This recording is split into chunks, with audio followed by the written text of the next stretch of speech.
I celebrate my failure and আমি আরো 1000বার failure করতে আমি ভয় পাই না। আমি আরো 200বার ফেল করবো, আমি আর 200বার ট্রাই করবো। ক্যারিয়ার শুরু করছি আমি এমপি পদপ্রার্থী থেকে, তাহলে আমি কোথায় যেয়ে শেষ করবে তোমার বোঝা উচিত। তোমরা যে এই যে আমাদের একটা ছাগলের 3 নাম্বার মতো বাঙালির কিছু লোকজন আছে যারা কিছু বুঝে না টুঝে না, তারপর ওই নামবে, যা দেখবে সোশ্যাল মিডিয়াতে ওইটাই লাফায়াটা ওইটা নিয়ে কথা বলবে। এটা হচ্ছে এটা দোষ হচ্ছে আমাদের ছোটবেলার প্যারেন্টিং এ, বুঝছো? সেটা হচ্ছে আমাদের বাঙালি প্যারেন্টসরা সাধারণত ছোটবেলায় শিখায় না how to accept your failure and how to celebrate your failure. এটা তো অনেক পরের বিষয়। অ্যাকসেপ্টেন্স ওরা এটাকে অ্যাকসেপ্টই করতে পারে না। হ্যাঁ, এই জন্য ম্যাক্সিমাম বাঙালিরা জীবনে কিছু করতে পারে না, জাস্ট ট্রাই করতে ভয় পায় বলে। কারণ ওরা ওই ফেইলারকে ভয় পায় যে আল্লাহ যদি ফেল করি, এই জন্য ট্রাই করে না, কিছু করতেও পারে না, শুধু সমালোচনা করে। এছাড়া বাঙালিরা কোনো কাজে ম্যাক্সিমাম বাঙালির, হ্যাঁ, কারণ হচ্ছে ছোটবেলায় প্যারেন্টিং করে শিখাইছে কেমনে, মানে ওরা ফেইলারটা অ্যাকসেপ্ট করতে পারে না। বাট আমার ক্ষেত্রে কিন্তু কোনো সমস্যা নাই। I celebrate my failure and আমি আরো 1000বার ফেইলার করতে আমি ভয় পাই না। আমার পা থেকে মাথা পর্যন্ত সাহস। আই টোল্ড ইউ গাইজ, আমি আরো 200বার ফেল করবো, আমি আর 200বার ট্রাই করবো। সো তোমরা যারা মনে করতেছো এটা নিয়ে ট্রল কইরা আমাদের চুপ করে বসে রাখতে পারবা, ভাই, ইউ টেক পাঙ্গা with wrong people again and again. আমি 1000বার ট্রাই করবো and this is my starting, just starting. আমি আমার ক্যারিয়ার শুরু করছি, তুমি বুঝো বিষয়টা, একটা আমার রাজনৈতিক ক্যারিয়ার শুরু করছি আমি এমপি পদপ্রার্থী থেকে, তাহলে আমি কোথায় যেয়ে শেষ করবে তোমার বোঝা উচিত, বুঝছো? এটা তো আমার শুরু মাত্র।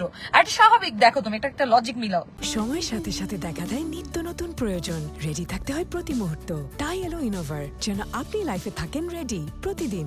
Innova, designed for now. এবং এটা it's just starting of my life. আমি একটা ছোট মানুষ, মাত্র শুরু করলাম ক্যারিয়ার। আমি যখন চুলটা পাকবে আমার, ধরো আমি ঠিক করে কথা বলতে পারবো না, তখন যাবো সংসদে, সমস্যা কি? Just starting. ক্যারিয়ার কি 1-2 দিনের খেলা? মানে রাজনীতি তো আসলে 1-2 দিনের কোনো একটা গেম না, কিংবা 1-2 দিনের একটা প্রসেস না। ইটস লাইক এটা অনেক lengthy process.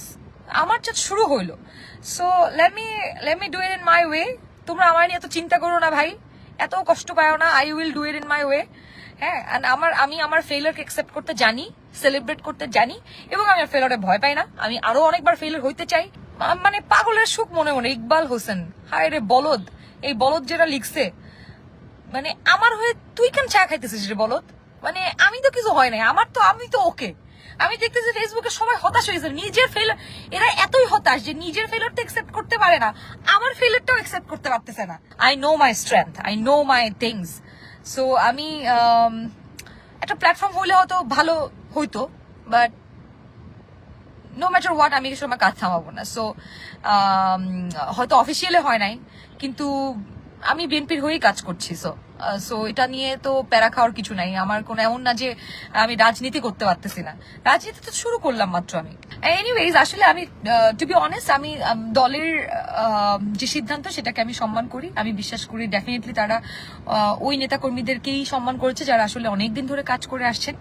So definitely they probably have their own reasons. আর আমাকে কিন্তু দল থেকে অনেক ভালোবাসা দেওয়া হয়েছে, অনেক সমর্থন দেওয়া হয়েছে। নেতাকর্মী আমাকে যেভাবে অ্যাকসেপ্ট করেছে, আমার জন্য এটা একটা বড় পাওয়া। সো সবার ভালোবাসা অলরেডি আমি পাচ্ছি।